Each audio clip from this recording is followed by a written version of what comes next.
अब यहां पर हम भैरव की भी कथा सुनाएंगे। आप गए हो कभी काशी? हैं? मैं तो गया हूं, आप भी गए होंगे। गए हो? वहां काल भैरव विराजमान है, और जो काल भैरव है ना वो कोतवाल है। पूरे नगरी के कोतवाल हैं काल भैरव। जैसे पूरे ब्रह्मांड के कर्मों के लेखे जोखे को लिखे, जो भी कर्मों का लेखा जोखा है पूरा, उसका पूरा ध्यान कौन रखते हैं मालूम? नहीं, चित्रगुप्त। कौन रखते हैं? चित्रगुप्त। तो काशी में चित्रगुप्त नहीं करते हैं लेखा जोखा। काशी का पूरा लिखा पढ़ी, आपके कर्मों की देख रेख कौन करते हैं? काल भैरव। अब पहले तो ये सुन लो काल भैरव हैं कौन। पहले इनकी ये कथा सुनो। काल भैरव भगवान शिव का ही रुद्र अवतार है। ये अवतार कब लिया भगवान ने? आपको याद होगा, हमने एक दिन आपको कथा सुनाई थी कि ब्रह्मा जी कह रहे मैं बड़ा, और नारायण कह रहे मैं बड़ा। तब भगवान शिव प्रकट हुए, प्रथम शिवलिंग वहां प्रकट हुआ। ये कथा सुनाई थी आपको। उसी बीच में जब वेदों से ये पूछा गया कि भाई आप ये बताओ कि ब्रह्मा जी बड़े हैं कि शंकर जो क्या नाम है नारायण बड़े हैं, तो वेदों ने कहा कि उन्होंने दोनों से कहा कि नहीं कोई और है। तो ब्रह्मा जी ने वेदों की बात नहीं मानी, तो लड़ पड़े। एक मुख ने ब्रह्मा जी के, एक मुख ने शिव जी की निंदा की। फिर भगवान शिव भी आ गए, तब भी बात नहीं मानी। तो फिर भगवान के अंश से अवतार प्रकट हुआ काल भैरव का। उनका रंग कैसा है? बोले काले गोलतार से भी भयंकर काला, नेत्रों से अग्नि बरसती हुई, सूर्य भी उनके तेज को बर्दाश्त नहीं कर सकता, ऐसा है काल भैरव। हाथ में दंड है, हाथ में दंड है। उनके उस तेज को सूर्य भी नहीं बढ़ता। हम और आप सूर्य को देख नहीं पाते हैं ना। सुबह सुबह ही जब निकले आए तो आप आंख, सुबह सुबह ही आप देखने की कोशिश करो, आप नहीं देख पाओगे, आंखें अपने आप बंद होने लग जाती हैं। तो सूर्य का तेज कितना है, वो सूर्य भी काल भैरव को नहीं देख पाते, इतना तेज है, आंखों से अंगारे जैसे बरसते हैं। अब पता है क्या किया? काल भैरव प्रकट हुए भगवान के अंग से ही, और अपनी इस अंगुली की, कनिष्ठ की उंगली के नाखून से ब्रह्मा जी का 5वां सर, नाखून से। शक्ति और पावर के विषय में सोचो, ब्रह्मा जी का, हम जैसे तुम जैसों का नहीं। जो लोग कहते थे I don't believe in God, मुझे तो उन पर हंसी आती है। हमें भगवान को मैं तो नहीं मानता। मत मानो भैया, आप मानो, पर एक बात बताएं, तुम भगवान को नहीं मानते, पर भगवान छोटी सी बीमारी भेज दे ना, फिर भगवान के अलावा कोई याद भी नहीं आता है। नौकरी छूट जाए तो भगवान ही याद आते हैं, बिजनेस ठप्प हो जाए तो भगवान ही याद आते हैं, जब घर वाले चार डंडा मार के घर से निकाल दें तो सिर्फ भगवान ही याद आते हैं। अभी तो भगवान ने सब दे रखा है, और जब तक दे रखा है तब तक फूली फूली मिल रही है ना अभी, तो अभी क्यों मानोगे भगवान को? और जब भगवान कर देंगे सूदो, अपने आप भगवान याद आएगा। पर वाह कितने दयालु हैं ठाकुर जी, इस पे भी कितनी दया करते हैं वो। अरे तू नहीं मानता कोई बात नहीं, तेरी मर्जी, पर मेरा काम है, मैं तेरा कल्याण करूंगा, राधे राधे बोलना पड़ेगा। ऐसे नहीं, थोड़ा जोर से बोलिए। मैं कहां था जी? कनिष्ठ की उंगली के नाखून से ब्रह्मा जी का 5वां मुख जो है वो काट दिया। अब देखो ताकत कितनी है, सिर्फ नाखून से। अब कोई बात नहीं, नाखून से काट दिया। हुआ क्या कि अब वो ब्रह्मा जी का सर इन्हीं के हाथ से ही लिपट गया, अब हाथ से छूट नहीं रहा है। ब्रह्मा कौन है? ब्राह्मण। लग गई ब्रह्म हत्या। कौन सी? ब्रह्म हत्या। अब छूटे ही ना, भैरव खूब करें यूं यूं, छूट जा छूट जा, बोले ना। अब शिव जी के आगे भैरव बाबा खड़े हो गए, बोले प्रभु अब मैं क्या करूं, ये छूटे नहीं, इसको लेके डोलूं? बोले तीर्थ करो। हत्याओं का प्रायश्चित क्या है? आपने अभी, हम कल आपको, कल या जब भी प्रसंग आ जाए कल ही सुनाएंगे संभवतः, गौ हत्या का प्रायश्चित क्या है। तो जो पाप हमसे होते हैं उन सब के प्रायश्चित भी हैं, और ये प्रत्येक पाप जो हो गए हमसे, उन पापों का प्रायश्चित जीते जी कर लेना चाहिए। अदरवाइज वो पाप हमारे साथ जाते हैं और वो भोगने पड़ते हैं। इसलिए हमारे ऋषि मुनियों ने, हमारे संत महात्माओं ने पाप के प्रायश्चित भी बनाए कि अगर ये पाप हो जाए तो तुम ये करो। तो ब्रह्म हत्या हो गई है, अब क्या करें? इस ब्रह्म हत्या से मुक्ति कैसे मिले? तो ब्रह्म हत्या से मुक्ति पाने के लिए शिव ने भैरव से कहा कि आप तीर्थ करो। अब प्रत्येक तीर्थ में भैरव गए, कभी यहां जाएं, कभी वहां जाएं, कभी वहां जाएं, अनेकों तीर्थों में भैरव गए, अनेकों तीर्थों में। लेकिन चुपके हुए हैं, वो सर नहीं हट रहा है, सर चिपका हुआ है। अब क्या करें? विष्णु भगवान के पास गए, नारायण भगवान के पास, प्रभु यह कैसे हटाऊं? बोले एक काम करो, काशी चले जाओ। अच्छा, एक कथा ऐसी भी आती है कि शिव जी ने ब्रह्म हत्या को कन्या के रूप में भैरव के पीछे लगा दिया कि जहां जहां ये जाए वहां वहां पीछा करो, इसका, इनका पीछा करो, देखना कहीं कोई बात हो तो बताना, लेकिन एक बात याद रखना। क्या? बोले काशी में प्रवेश मत करना, अगर तुम काशी में प्रवेश कर गई ना तो ब्रह्म हत्या की भी हत्या हो जाएगी, काशी मत जाना। बोल ठीक। उधर में भैरव ने नारायण भगवान से पूछा कि मैं इस ब्रह्म हत्या से मुक्त कहां होऊंगा? तो नारायण भगवान ने कहा कि अगर तुम ब्रह्म हत्या से मुक्त होना चाहते हो तो तुम्हें सीधे काशी चला जाना चाहिए। नारायण भगवान की बात को मानकर भैरव काशी के लिए प्रस्थान करते हैं। उन्हें भी वो कन्या पीछे दिख रही थी आती हुई, लेकिन जैसे ही काशी में प्रवेश किया वो कन्या अदृश्य हो गई, और काशी में पहुंचते ही वो सर अपने आप धड़ाम से गिर पड़ा। और काल भैरव को ये बात निश्चय हो गई कि यहां आकर तो ब्रह्म हत्या भी समाप्त हो जाती है, इसलिए मैं ये स्थान पर अब हमेशा रहूंगा। तो काल भैरव उस काशी में विराजमान हो गए। बोले शंकर भगवान की जय। जोर से बोलना पड़ेगा, और जोर से बोलना पड़ेगा। तो काल भैरव काशी में विराजते हैं, और भैरव अगर प्रसन्न हो, बड़ी सुंदर बात बता रहे हैं आपको। कई लोगों को आजकल तो मोस्टली, बहुत लोगों को, मोस्टली लोगों को एक भय क्या है? बोले शनि की 7.5 चल रही है, ढैया चल रही है। कोई कह रहा राहु चल रहा है, कोई कह रहा केतु चल रहे हो।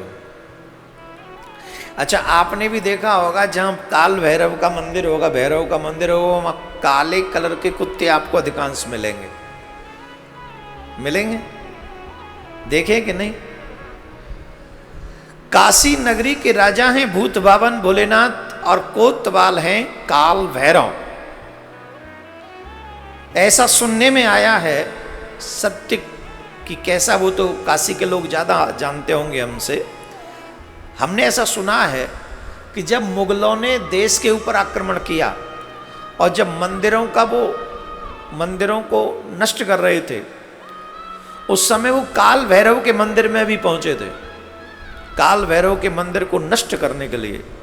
लेकिन उन मुगलों की सेना पर एक ऐसी सेना ने आक्रमण किया कि वो ठहर नहीं सके। जानते हो कौन? वहां तमाम काले कलर के श्वान जो थे, उन्होंने उनके ऊपर आक्रमण किया और भगाया उनको वहां से।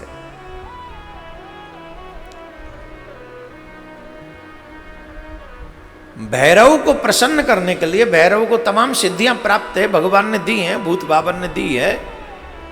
तंत्र विद्या में बहुत अग्रसर हैं।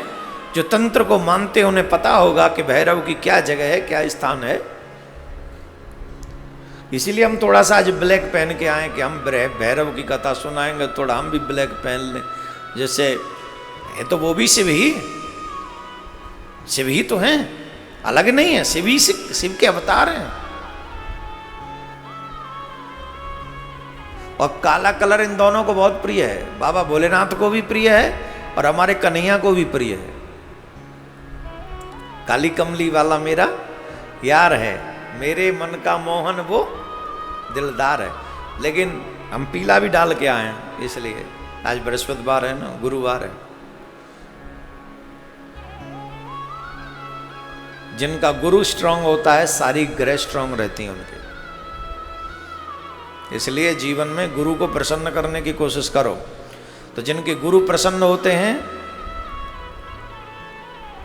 वहां शनि राहु केतु कृपा बनाए रखते हैं। लेकिन कई लोग कहते हैं कि हमारे ऊपर शनि की 7.5 चल रही है। तो आज हम आपको शनि का एक अचूक उपाय बताते हैं, शनि को शांत करने का, राहु को शांत करने का, केतु को शांत करने का। बताएं कि रहने दें? हाँ, सबको तो वही मतलब की बात चाहिए। कथा कम सुनाया करो, ऐसे उपाय हमें ज़्यादा बताया करो, इनमें बड़ा आनंद आता है। अच्छा, ऐसे ही लोग ज़्यादा सुनना भी चाहते हैं, ऐसी वीडियो भी लोग ज़्यादा देखते हैं। ऐसी बातें बताते रहो इनको, लक्ष्मी कैसे बढ़ेगी, किसी को बस में कैसे करना है, ऐसी ऐसी बातें सुनाओ, बड़े मन से सुनते हैं। चलो बताते हैं। आपके शनि राहु केतु, ये तीनों ही ग्रह थोड़ी सी, इनको शांत कैसे किया जाए, उपाय है। जिनके शनि की 7.5 चल रही हो, अब वो चाहते हैं कि शनि हमारा ठीक हो जाए, तो उनको चाहिए कि रोटी में तेल लगाकर, घी नहीं, रोटी में तेल लगाकर काले कुत्ते को खिलाएं शनिवार के दिन। वो काले कलर का मिल जाए तो बहुत अच्छी बात है।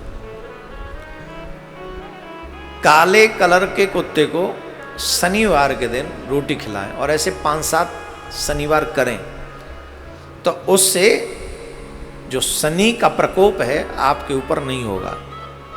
राहु केतु को भी शांत करने के लिए कुत्ते को, काले कलर के कुत्ते को हो सके तो मीठी पूड़ी खिलाएं। वहां तेल लगी हुई रोटी शनि को ठीक करने के लिए, राहु केतु को ये मीठी पूड़ी खिलाएं, उससे राहु केतु शांत होंगे। एक और बात बता दें, जो हमारे यहाँ और कई बातें दिमाग में घूम रही हैं इस समय, मैं सोच रहा हूँ क्या क्या बोलूँ, क्या क्या बोलूँ। बोलने के लिए तो बहुत कुछ है ना, ये शनि राहु केतु ही चल रहे हैं अभी, तो उसी पे बोलना है।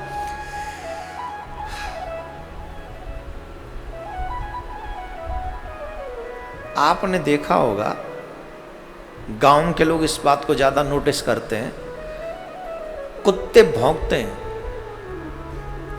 लेकिन जब गांव में कोई मरने वाला हो तो भौंकते नहीं, रोते हैं। और जब कुत्ते रोते हैं तो गांव वालों को पता चल जाता है कि वो गांव में कुछ न कुछ होगा, उनके रोने का स्टाइल। अब एक प्रश्न उठता है कि कुत्तों को कैसे पता चलता है गांव में कोई मरेगा? श्वान, कौआ, ये विशेष दर्शी हैं, इनको दृष्टि प्राप्त है। यमराज के यहां से इनका कांटेक्ट है बाकायदा। जब यमराज के यहां किसी को लाने ले जाने की चर्चा होती है तो इन दोनों को पता चल जाता है। मजाक नहीं कर रहा हूं मैं, इट्स ट्रू। इसीलिए इन लोगों को, यमराज के दूतों को शांत रखने के लिए, राहु केतु को शांत रखने के लिए, और इवन अपने पितरों को शांत रखने के लिए हमें 3 रोटी एवरीडे निकालनी चाहिए। प्रत्येक माता बहन ये बात सुन ले। राहु केतु को शांत रखने के लिए, शनि को शांत रखने के लिए और पितरों को शांत रखने के लिए, यमराज के दूतों को प्रसन्न करने के लिए हमें एवरीडे 3 रोटी निकालनी चाहिए। वो 3 रोटी कौन सी? एक रोटी गाय के लिए, दूसरी रोटी श्वान के लिए और तीसरी रोटी कौवे के लिए। हर दिन अगर आप 3 रोटी निकालते हैं तो न राहु आपका कुछ गड़बड़ करेगा, न केतु आपका गड़बड़ करेगा, और न शनि आपका गड़बड़ करेगा, न यमराज के दूत कुछ गड़बड़ करेंगे, और न आपके पितृ ही कुछ गड़बड़ करेंगे। पितृ भी नहीं करेंगे गड़बड़। क्यों? एक बात है, पितरों का तो हमको पता नहीं ना कहां है, इधर हैं कि उधर हैं कि किधर हैं, कहां है मालूम नहीं ना।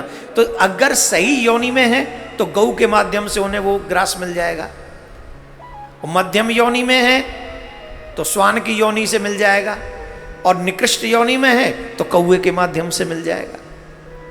राहु केतु शनि खराब हैं तो काला कुत्ता जब उस भोजन को, रोटी को खाएगा तो वो अपने आप शांत हो जाएंगे। और आपके दुखों की मुख्य वजह, आपके घर के दुखों की मुख्य वजह या तो ग्रह हैं या पूर्वज हैं।